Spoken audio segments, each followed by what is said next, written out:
আল্লাহ যার ভালো চান, কল্যাণ করতে চান, তাকেই আল্লাহ তাআলা দ্বীনের বুঝ দান করেন, দ্বীনের বুঝ দান করেন।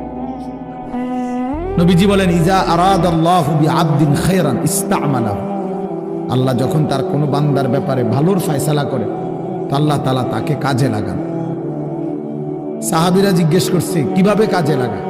কাইফা ইস্তা'মিলুহু, হে আল্লাহর রাসূল, আল্লাহ তাকে কাজে লাগান কিভাবে?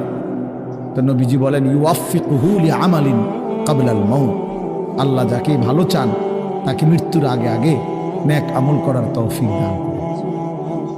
এটাই তার কাজে লাগাইছে যে ঠিক আছে, তোমারই দিয়ে আমি আমার সিজদা দেওয়া, তোমারই দিয়ে আমি আমার ঘরের খেদমত নেব, তোমারই দিয়ে আমি আমার কোরআনের খেদমত নেব।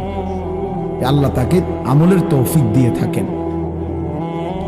তাইলে এই জন্য বললাম, এটা সব সময় মনে রাখবে, আল্লাহর দেওয়া তৌফিক ছাড়া বান্দা নামাজ পড়তে পারে না।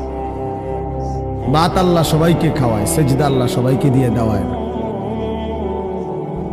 দুনিয়ার প্রয়োজন আল্লাহ সকলের প্রয়োজন পূরণ করে। জন্তু জানোয়ার, কুকুর বিড়াল, সাপ বিচ্ছু, কাফের মুশরিক বেঈমান নাস্তিক মুরতাদ, এদের সকলের দুনিয়াবি প্রয়োজন আল্লাহ পূরণ করে।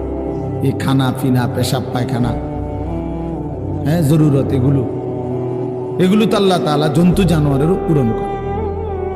কিন্তু সেজদা, আল্লাহর গোলামি, আল্লাহর ইবাদত সবাইকে দিয়ে আল্লাহ করায় না। আল্লাহ যাকে পছন্দ করে, ইচ্ছে করে